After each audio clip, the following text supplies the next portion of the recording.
大家好啊！咁我哋今日咧又繼續延續我哋呢個星星研究社嘅呢個系列啦，又係我哋兩個啦。但係今次咧開始我哋兩個係有個朵啦，已經，亦都係同星爺電影裏邊係有關嘅。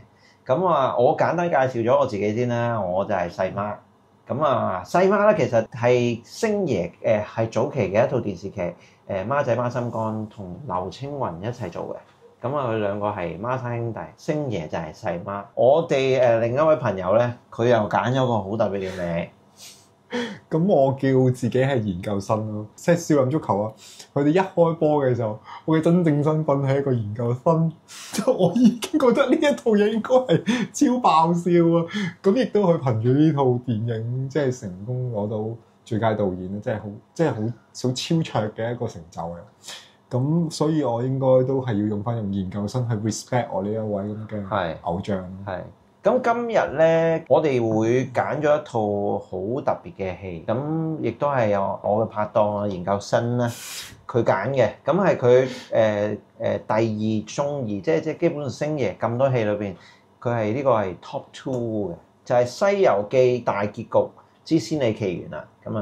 咁你又講下點解咁隆重其事咧？第二套就一定要講呢套先，因為呢一套電影係愛情小説嚟嘅。因為喺我覺得呢部電影咧，完全唔似一套喜劇。係啦，一陣間我哋會再仔細講下咧，一啲好深刻研究生去咗重遊呢個電影場景嘅，即係 exactly 一啲場口嘅一啲景點。第一個 point 咧，我哋覺得好正嘅咧，就係裏邊出現咗好多名㗎。譬如一出場啦，朱茵呢個角色叫做紫霞，咁咧紫霞咧佢係有一個你當佢精神分裂又好，或者佢真係有一個家姐又好，即係咁咧就叫做青霞，係啦，紫霞一個青霞。另外就係至尊寶咧就俾呢個青霞挾持住嘅時候咧，咁佢喺度爆肚講笑咁樣咧，就話至尊寶係我細佬。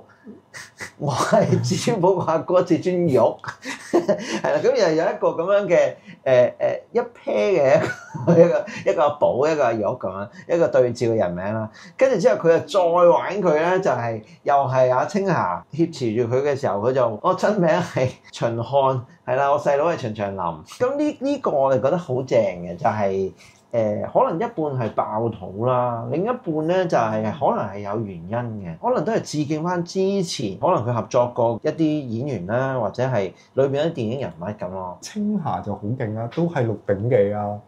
咁《鹿鼎記》裏面就神龍教就大家姐嚟噶嘛，咁啊冇可能係細妹咯。咁所以青霞呢個名一定係擺喺前面。但係我覺得應該係有啲特定嘅意思嘅，唔會咁樣擺嘅。即係如果係星爺，佢本身諗呢啲嘢已經好有細節，佢好長輩，即係前面後輩就後面咁樣。係啦，咁跟住第二樣嘢咧，我哋睇到咧，就係其實呢套戲咧，即係阿研究生就佢同我講翻，就係因為佢睇咗好多製作花絮啊，或者過後一啲訪問啊咁樣。其實呢套戲咧，嗰陣時劉鎮偉導演去做呢套戲咧，其實嗰個預算係唔多，其實係一人係分析幾角，咁唔止係幕前係做咗好多個角色，而且亦都係一個人係又做幕前又做幕後好多個角色啦。即係劉鎮偉導演已經係導演，加上佢又係技安，加上佢自己係菩提老祖，再加上佢自己變埋山賊，再加上之後佢做埋導賞員，即係當孫悟空再翻嚟現實，即係中佢三嘢，係啊，佢還翻三嘢俾佢，佢捅多三嘢啊，咁樣就 OK 啊，了一件事咯。即係佢好知道要還翻俾人嗰樣嘢，即係帶出呢樣嘢咯。同埋我想提下劉鎮偉導演，佢做菩提老祖啦，前嗰個口，跟住第二集係做呢個菩提子啦，即係呢個山茶，佢做得極之好嘅。我哋一個好中意嘅場口就係佢做嗰個案件重演，至尊寶咧喺度講啊，500年前、500年後，跟住之後菩提子就喺隔離做一個案件重演嘅一個角色，係超即係睇到係劉鎮偉導演本身嗰個戲癮都好深。即係又或者budget問題，或者budget問題啦，逼出嚟啦。係啊，咁同埋你留意下盲炳咧，其實佢都唔係淨係做盲炳嘅。其實盲炳係做緊一個侍衛咧。當即係周星馳翻去呢一個菩提洞嘅時候咧，佢見到阿吳萬達先生又做咗狀元嘅，咁佢行翻出嚟喺度側邊跳下嗰個侍衛，其實就係盲炳嚟。盲炳其實佢本身係即係真人係邊個嚟嘅咧？個真正身份係副導演嚟嘅都係王家衛，即係我哋叫啦江若成啦。咁佢本身係拍開王家衛嘅電影嘅，咁基本上有王家衛，佢就一定係副執導，即係等於我哋見到星爺就見到達哥，即係佢哋兩個就係咁默契。咁仲有咧，我哋到達哥啦，達哥都好勁嘅，達哥仲犀利，因為達哥好堅啊！達哥真係好堅，因為佢本身喺拉尾係做狀元嘅，但係佢本身已經 carry 住一個豬八戒嘅角色嘅。但係喺豬八戒嘅時候咧，佢又扮咗另一個角色，係當時佢同即係牛魔王個細妹移形換影嘅時候咧，就變咗做青蟹，真係好勁。係啊，達哥真係，尤其是我自己好中意佢哋移形換影阿紫霞變咗做豬八戒，係而咁大家其實知道呢個豬八戒本身都係阿達哥演啦，但係佢真係好似即係我去睇嘅時候，我真係已經相信咗嗰個係朱茵上咗身，即係紫霞上咗身咯。所以就係豬八戒啦、狀元啦、豬八戒啦、青霞啦、紫霞啦、狀元啦，仲有月光寶盒裏邊嘅二當家。仲有咁，我哋又講翻阿紫霞啦。咁其實朱茵都扮演咗幾個角色嘅。係啊。咁佢又要扮精神分裂嘅時候，又變咗豬八戒啦。其實好勁啊！嗰度都扮得好似嘅。係啊，好勁真係。係啊，咁本身佢又要有時又做下青霞啦，跟住到拉尾嘅時候就做翻夕陽武士，見到響橋嗰個城門頂嗰個女士啦，就係咁咯。即係我覺得呢套戲每一個人都 carry 好多嘢嘅。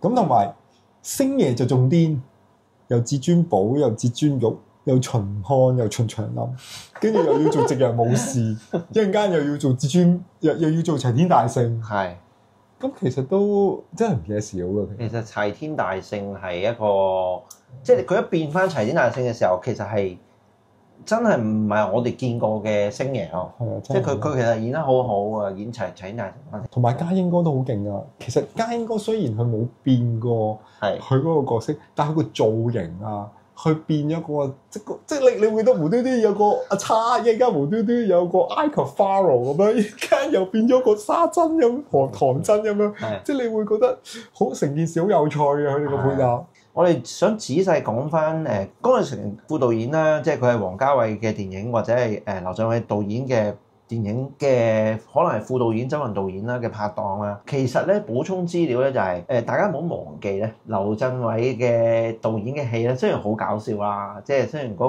個即係喜劇或者商業片其實咧佢係澤東其中一個創辦人嚟嘅，即係澤東電影公司。即係其實佢同王家衛係基本上兩個係即係叫做好拍檔生死之交嚟嘅，所以咧咁樣嘅關係咧，佢係成日玩鬼啊！王家衛就喺佢嘅戲裏邊咧擺好多有王家衛電影嘅一啲元素、影子嘅元素落去嘅。其中一個咧，即係大家可能都會記得就係0.01公分定還是1萬年咧？兩個都係啦。咁因為咧，我都好欣賞呢一套電影嘅，因為當其時拍《重慶森林》嘅時候，我都有即係想去睇，但係即係嗰陣時好靚啦，細個，但係佢哋講嗰啲對白咧，你會呈現翻喺呢部電影裏面。有啲人就話係星爺去度啦，但係我相信1萬年嗰度應該金城武嗰陣時已經講過，其實喺拍呢一個《重慶森林》嘅時候。去腹肌，我冇記錯，好似係密碼唔該，係愛你1萬年啊！即係好似我記得係咁嘅依稀啊，佢好似腹肌咁樣，密碼唔該愛你1萬年咁樣咯。咁另外就0.01公分就又係林青霞撞到金城武嘅時候，喺重慶森林嘅時候，我同佢嘅距離之間只係差0.01公分。就係嗰把嘢，係啦。咁喺拖落嚟啊！咁我又覺得好似咯，但係 whatever 啦，即係我覺得呢一個係一個好重要嘅線索係啊，將佢擺咗喺另一個場景，即係就係嗰個場口就係牛魔王話決定要娶紫霞，跟住之後咧就同佢好兄弟至尊寶講，跟住之後紫霞就遇翻至尊寶啦，跟住之後咧紫霞就揸住嗰把劍就係扛住至尊寶，跟住至尊寶就話：你就一嘢拖落嚟啦，你把喺我個喉嚨就咁拖落嚟啦。係啊，其實當時嗰把劍只係喺個喉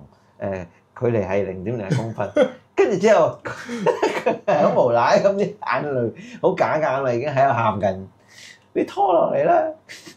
因為咧呢個場景當其時我入去咧，其實好多電影都有拍過，但係咧你會發覺嗰啲即係嗰啲 poster 係唔係星爺嘅電影咧，你會留意到冇乜人去睇。但係哇嗰一幅10000年嗰幅星爺揸住把俾阿紫霞揸住把劍拖落去嗰度咧，好多人去嗰度影相，我自己都有影相嘅其實，即係你知下你 fans 嘛，咁啊跟住喺度影相啊。你有冇人扮翻係一個攞把刀想拖佢一刀，跟住唔係？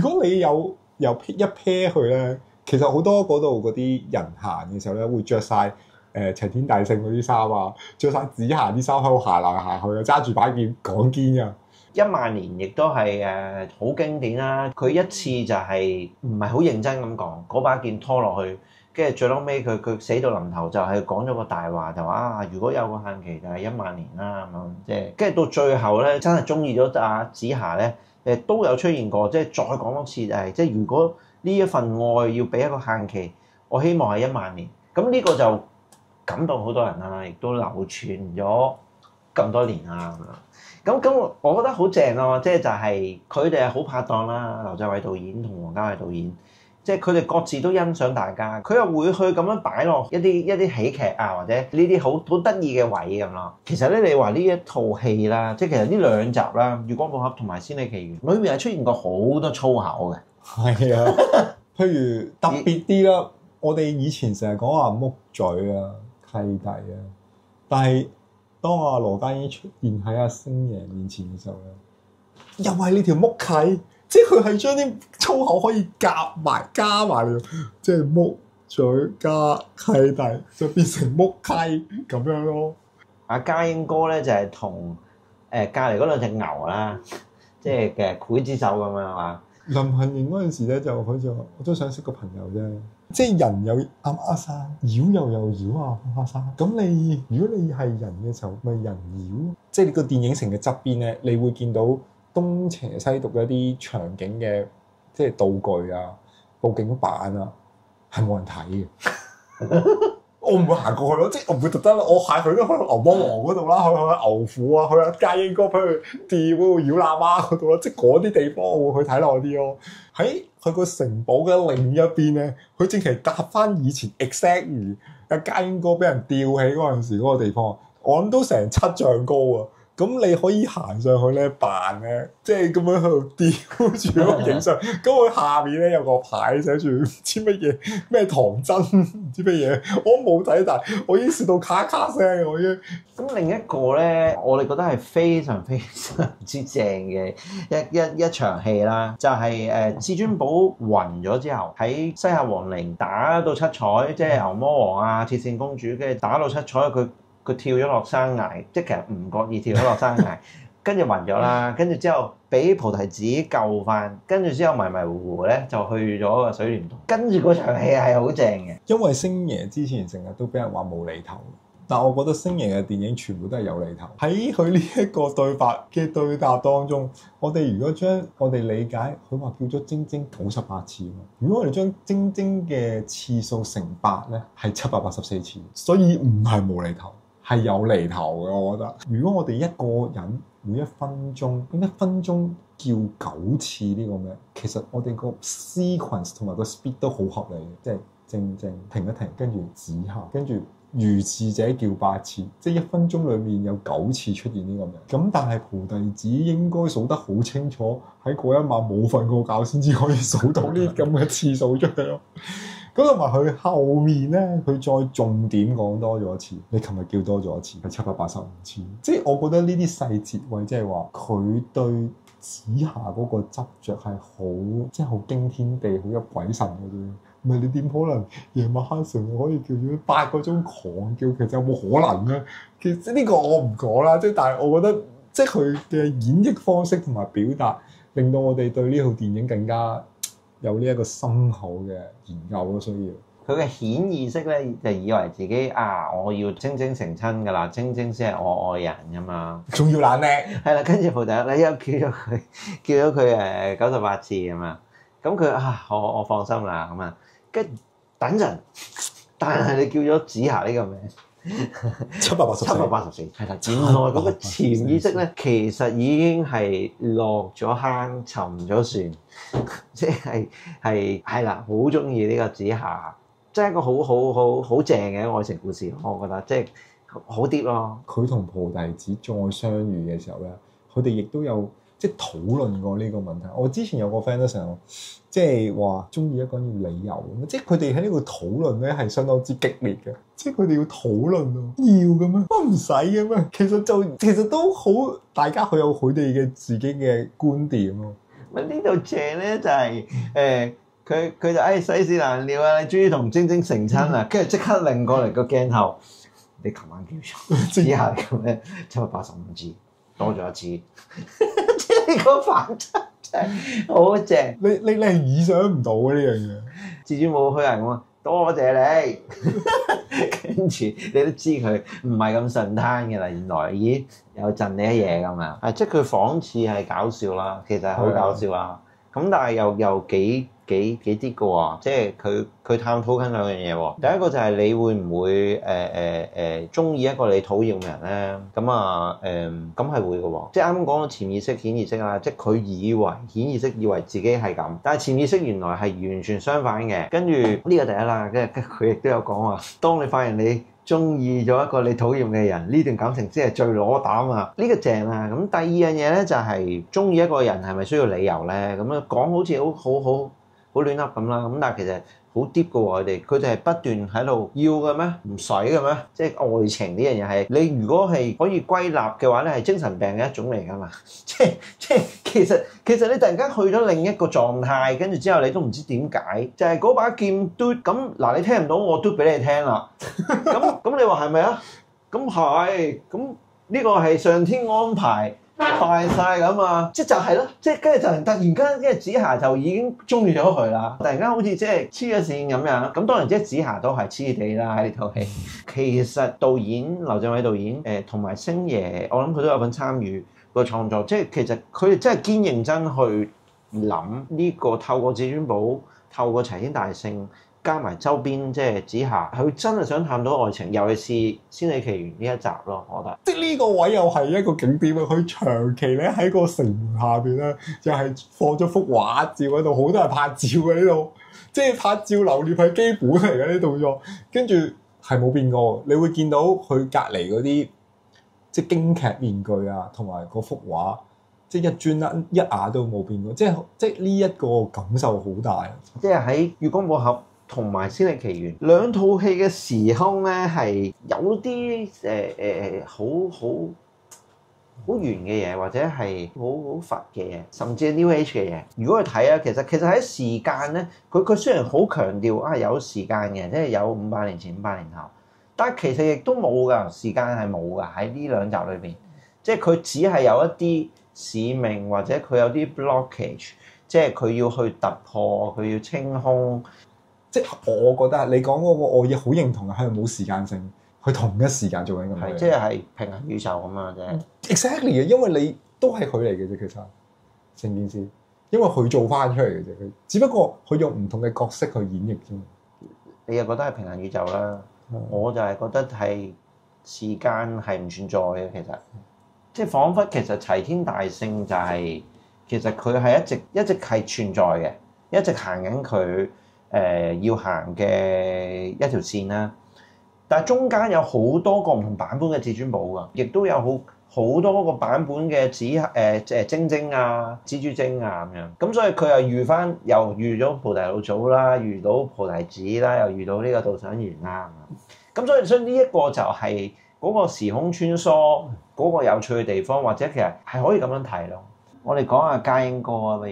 因為坐監嗰 part 咧，你留意翻咧，佢入去嘅時候咧，你入嚟先講。監獄嘅時候可以邀請人入嚟，但係你要自己打得開喎。佢嘅演繹都好另類喎，你留意下。我唔會走嘅。係啊，即係湖南衛視好勁嘅嗰啲電台喺大陸，即係中國咁多個省份最勁嘅電視，好多人睇。但係佢邀請家英哥上去嘅時候咧，啲現場觀眾係邀請佢唱呢首歌，即係好下啲。而家都係嘅，其實。同埋我再認真聽翻首歌詞咧，我自己第一次睇就亂嚟呢首歌，唔係亂嚟。即係但係其實啲歌詞咧，其實係完全係講翻成個劇情嘅。佢係說服緊呢個唔知道自己係齊天大聖嘅至尊寶咧，我一定係要你保護我先至可以去到取西經㗎，否則我就會棘住喺呢度呢個監獄，我唔會走㗎啦。缺一不可。係啦，雖然我可以自己開門叫你入嚟，即係其實呢套戲嗰個音樂方面咧，最紅嘅大家會記得嘅就係盧冠廷先生嘅《一生所愛》啦。好似話去到銀川，其實成個片場都係播住《一生所愛》啦。係你行入城堡已經聽到嘅，其實已經係你覺得係翻咗去呢個500年前啦，係咪先？即係仲有啲得意嘅嘢咧，就係啱啱譬如講過嘅 Only You 咧，即係嘅改編咧，其實個歌詞咧，如果你留意最尾出字幕咧，其實係劉鎮偉導演自己填詞嘅。譬如啱啱講到呢套戲，大家係參與好多唔同嘅角色，甚至係喺幕後裏邊亦都參與好多唔同嘅崗位。即係你諗下劉鎮偉導演咁，佢係導演啦，跟住佢係技安啦，技安係編劇啦，咁佢冇出自己個名啦，跟住做咁多演員嘅角色啦，再加埋填詞。另外咧就有兩首歌咧，可能大家冇乜留意，即係我睇翻嘅時候咧，譬如第一集嘅片尾曲咧係莫文蔚唱，係晶晶唱嘅第一集。第二集嘅片尾曲咧，即係出字幕嗰陣時咧，嗰首歌係朱茵唱，咁係子夏唱。中意撈埋啲爛飯頭中嘅你咧，就唔好錯過最後呢兩首歌。我諗喺 Spotify 都可以揾得翻。係啦，我哋個 channel 就啱啱開始做啦。如果大家中意睇咧，咁就希望大家都 like 甚至係 comment 同埋 share 俾身邊嘅朋友，咁令我哋更加有動力咧去做更加多嘅片㗎嘛。或者如果大家咧有啲咩戲咧想我哋攞翻出嚟講咧，都可以喺下邊嗰度去留言 comment 俾我哋嘅。咁就係啦，下次見。